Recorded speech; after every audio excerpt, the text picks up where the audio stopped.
So I'm going to be answering all of your questions, but first up I just want to say thank you for all of you guys that have asked questions. There's quite a few questions, but I do want to answer every single one of them, and I hope it's not as long as my first ever Q&A.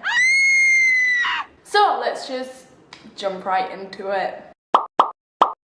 So the first question is from Kaylee, and she asks, best advice you were given when you first became a mum? Don't listen to unwanted advice. I think as a new mum, you do get a lot of people telling you how to parent. Sometimes you just gotta sit there and smile and be like, okay. But really you're just thinking, no. But whenever I did ask for advice, I'd always go to my health visitor. The best advice that I did ask for was how to get Edward to not do stuff that he shouldn't be doing. My health visitor said to just go up to them and take them away and distract them with something else rather than just saying no, because I think that was giving him attention, and especially like heightening your voice. I guess as a baby you don't know if that's bad when you get shouted at, especially when they're at such a young age. So yeah, I've definitely carried on that advice, because when Edward does something that he shouldn't be doing, I always try and distract him and explain to him why he shouldn't be doing that thing. It does kind of work. And the next question is from Inez, and she asks, are you planning on teaching Edward about religion when he grows up? Okay, Inez, this is a very hard question, because I don't personally hold any religious beliefs, but I do think knowing about religion is really important. So I will probably explain to Edward about religion and how there's like many different ones, but I don't think I'll specifically put a religion onto him, because I just don't know enough about religion to do that. So the next question is from another Curly, and she asks, are you going to live in Vietnam forever, or do you and Eric want to move elsewhere eventually? The plan keeps changing. I said initially I didn't want to live here past 5 years, but Saigon itself has changed so much since when I first came here a couple of years ago. I don't know, it's developing into a country that is on par with other countries. I don't know if I'd want to stay here forever. I feel like I can never settle in one place at a time. But if we are going to go anywhere, we're going to stay at this side of the world. So East Asia, maybe Singapore. The ultimate goal though is Australia, even though I've never been, but I don't know, I don't know, I've always said that I wanted to live in Australia, so maybe one day. And Kaylee asked another question, do you want more children anytime soon? I am so broody.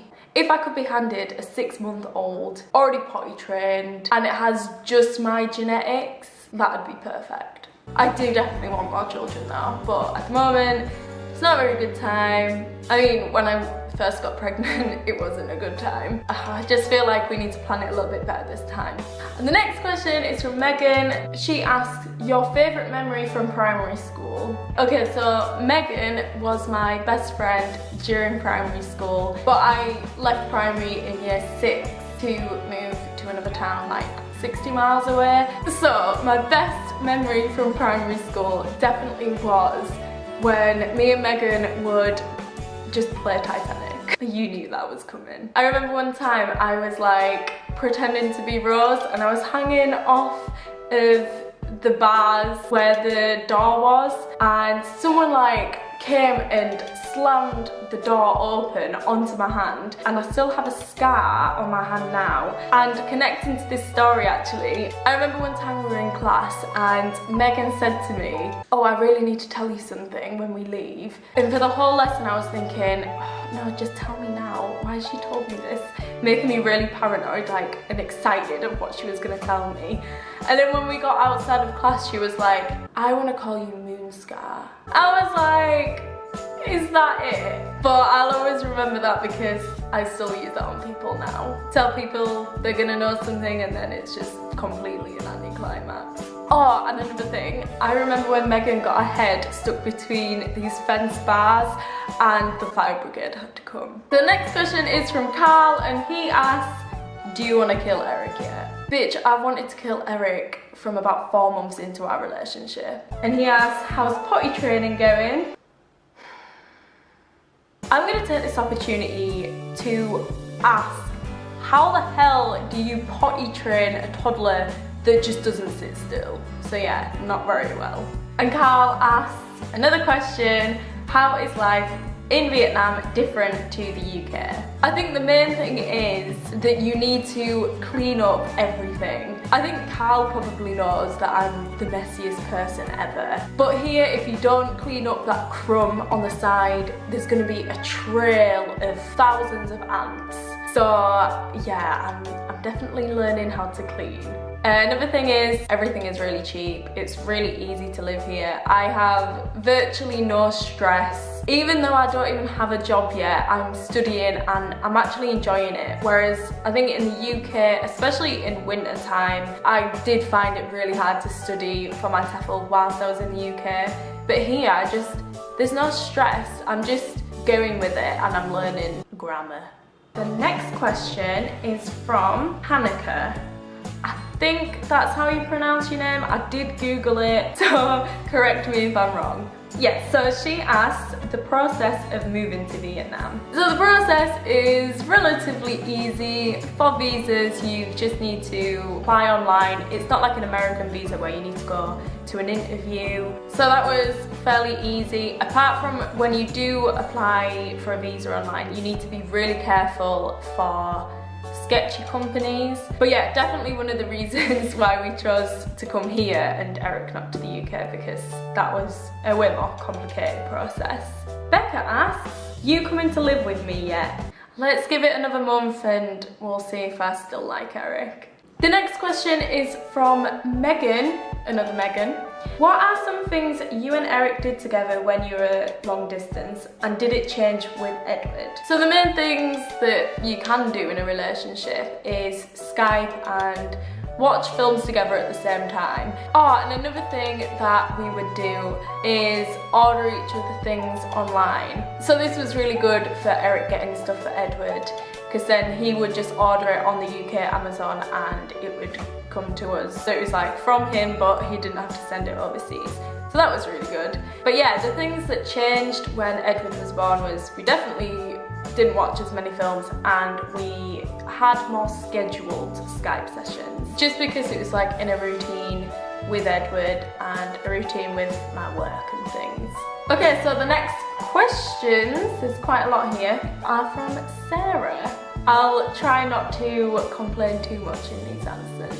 So her first question is, how did you and Eric react when you found out you were pregnant, and how did your families react? Okay, so when I found out I was pregnant, me and Eric weren't actually together in the same country. He had gone back to Vietnam to sort out his visa for America. So I had taken like 3 pregnancy tests because I kind of had a feeling I was pregnant, but they all came back negative.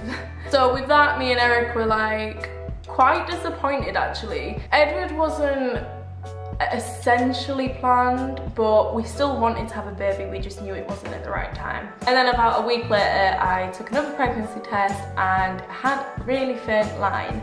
So we weren't too sure if it was a positive test because the other 3 were negative, so we were kind of a bit confused. But once it was confirmed, we were really excited, and the realisation set in that it's gonna be really hard. And how did our families react? Well, I think Eric told his family first. He just sat them down and told them. But yeah, they were really good. They were really excited, and yeah, I don't really have much to say on that because I wasn't there. Eric just told me what I just said, basically. And I think it was the next day I told my parents. I was at university at the time, so I wasn't living with my parents at the time, so I had to call them. Sorry Mum and Dad if this is not what you recall, but this is definitely how I remember it and my assumption of your reaction. So basically I texted my mum saying, I really need to tell you something.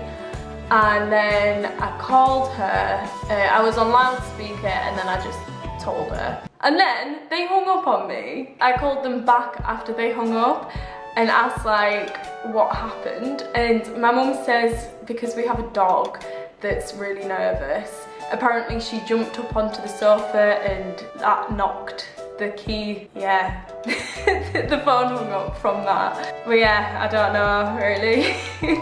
But yeah, regardless of that, my parents love Edward, obviously. And obviously I lived with them up until a month ago, and yeah, it was fine. Everything's fine.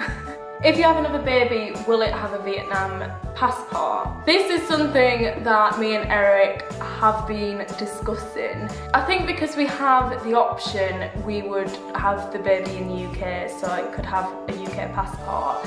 For visas and things, it is so much easier. That's really hard to say though, because obviously we'd have to move back to the UK. I don't know, I don't want to think about that right now.